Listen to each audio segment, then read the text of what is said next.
Okay, it is now 12 p.m. I am going to go ahead and restart this hearing. This is the hearing for Stamford Health-Norwalk Radiology, LLC, docket number 23-32650-CON. This is the beginning of the public participation portion for a CON hearing for the Certificate of Need acquisition of imaging equipment. All right. I see that, sorry. Stephen Cowherd on behalf of the applicant. All right, thank you. I was just about to say, I see that you are back with us. Hello, Attorney. We are back, and I'd like to, if I may, renew our objection to what Advanced Radiology Consultants, the letter it provided this morning is clearly prohibited as an informal participant providing expert testimony under the applicable rules of practice.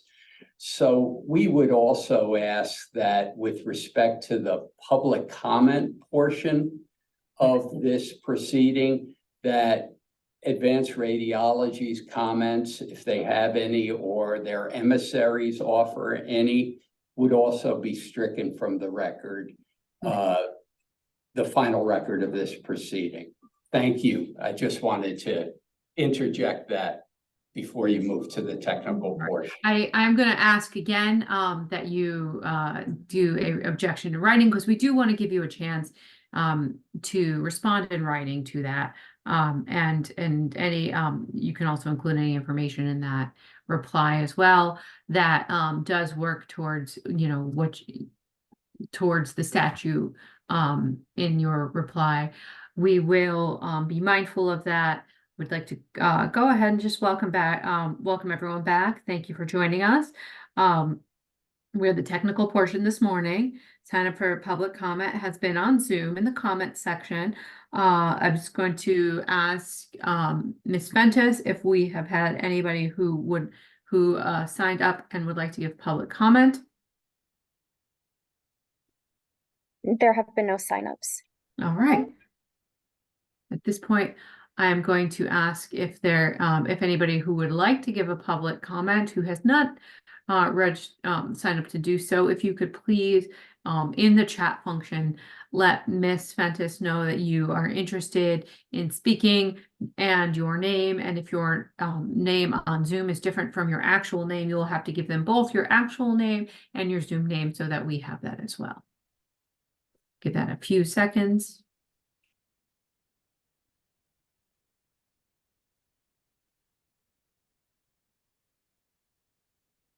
And as I give her a few minutes, I'm just going to read a few pieces of information. I typically allow for commenters to speak for up to 3 minutes, with elected and appointed officials being granted some flexibility.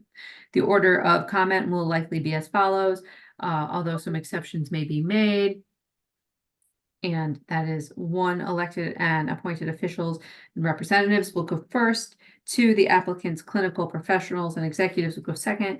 3, clinical professionals and executives, and 4, members of the public. And we will call the names of those who have signed up to speak in the order in which they've registered. Again, I would like to strongly encourage anyone who is listening to submit written comments to OHS by email or mail no later than 1 week. That is 7 calendar days from today. That would be February 20th. To our email address, concomment@ct.gov. Again, that is concomment@ct.gov. I'll ask that you please try for the best of your abilities to limit duplication of comment. All right. Ms. Fentis, have we gotten anyone else? Nobody else has signed up. Okay, so at this time, I'm going to go ahead, and since we did not get any public comment, I will go ahead and move on to the ending of the technical portion. Attorney Cowherd, you can, if you have any follow-up questions for your witnesses, or would you like to proceed to closing argument? Latter, hearing officer Novi, I'm ready to provide closing remarks. Okay, all right, go ahead. In these remarks, I would like to highlight for the Office of Health Strategy some of the important statutory criteria that this application meets. Let's first turn to clear public need. The numbers in this application support clear public need in many, many ways. First, we have Exhibit R, which is the health planning unit's own need analysis, which shows a utilization rate of 26.33 per 1,000 Connecticut residents and residents of this service area.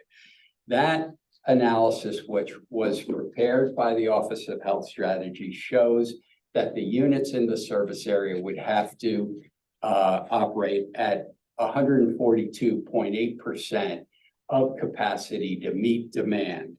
And as we know, that is well in excess of the 85% threshold in the statewide health services and facilities plan. Then you have Exhibit P, Ms. Longmore's testimony at page 5, which shows the utilization as between the 2020 health system planning units inventory and 2022 in this service area has actually increased over that time. And at pages 5 and 6, even using that updated facilities and services plan, inventory, you have 5 units that are still exceeding 85% of capacity. So on every measure there, you have excess of the threshold necessary to establish need. Finally, we think the Office of Health Strategy should take into account what Stamford Hospital, through its joint venture, is facing on its own campus and outpatient facilities. They are all, every unit is operating in excess of the 85% threshold. And I would point out 172% of capacity with respect to their hospital outpatient department units that are respectively at the Tully Health Center and the Darien Imaging Center. Among other things, as shown in the application, that is forcing more complex studies that require longer times for the processing and the patient to be scanned. That's causing inordinate delays. And in the application, you have for CT angiography right now a 53-day scheduling lag. We all can do better than that. And this application is meant to achieve that. And does. There are too many delays through the health system, delivery system in this state. This application addresses clear public need for that and will allow patients that are leaving this service area to get scanning to receive it closer to home. Now let's turn to lower costs. Again, the numbers speak for themselves. Page 9 of Ms. Longmore's testimony, the tables at pages 25 and 26 of the application show that for commercial scans, the estimated cost will be $430. That is $784 lower than the commercial cost for a scan on a hospital outpatient department unit. The proposed unit will also serve patients regardless of ability to pay, as Ms. Longmore emphasized in her testimony, and completely adhere to the hospital's charity care financial assistance policy with regard to the underserved, Medicaid, uninsured population. Turning to financial feasibility, Exhibit I to the application, the applicant's financial worksheet shows clearly that this is a financially feasible application. And to the hearing officer's question during the applicant's presentation as to the ability to fund this application. You have Exhibit 1A to the applicant's completeness questions that shows letters of credit ready for both joint venture participants to move forward with this project.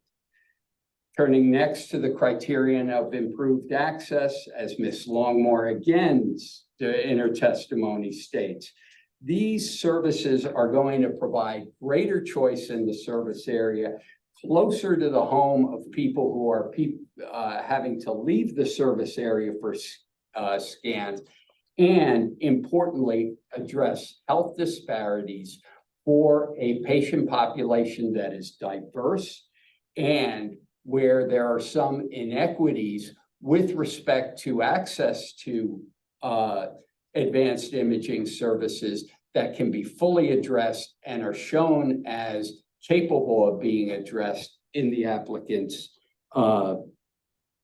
submission.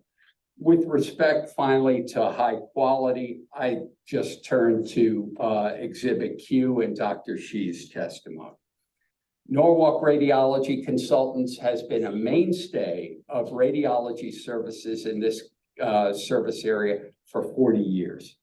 They have a bevy of highly trained physicians who are subspecialists who can adapt this technology to provide the best care for patients, hopefully resulting in early diagnosis, which again drives down the cost of healthcare for especially the underserved population that are going to utilize this unit. The images themselves will be fully integrated into the picture archiving system of Stamford Health, along with the EMR. And so continuity of care as between the outpatient, inpatient settings or elsewhere in the community will be fully supported and ensured. Lastly, I will point to all the technical improvements the technology brings that are outlined at page 4 of Dr. Shee's testimony for the Office of Health Strategy to look at it. So, you know, you touch upon clear public need met. With respect to lowering cost of healthcare, this application does so. Does it improve access? Absolutely. Is it financially feasible? The application speaks for itself. And does it provide high quality care? The physicians are ready. The unit is state of the art. And we respectfully ask that the Office of Health Strategy approve this application. Thank you. All right. Thank you very much. I'm just going to have Steve, would you like to read off the one late file that we asked for, just as a last reminder before closing? Yes, Lazarus OHS staff, hopefully you can hear me. We are requesting one late file, and that is a response to the Exhibit U. That's the public comment that was submitted by Advanced Radiology Consultants. And do you want to, Attorney Novi, did you pick a date for that yet? Yes, let's have that due on February 20th. Or actually, Attorney Cowherd, does February 20th work for you? Just 1 week? February 20? Yes. Yes, we can meet that deadline. Yes. That's it. Attorney Cowherd, were you able to hear clearly? Because I know we've had a little a bit of a sound issue with Mr. Lazarus. Were you able to? It's still a little choppy, but heard them loud and clear. All right, great. I want to make sure of that. Okay. All right. So I would like to thank you, Attorney Cowherd, for both Ms. Longmire and Dr. Is it Shish? Shish? for attending today. Thank you very much. I would like to thank everybody who was listening today for attending.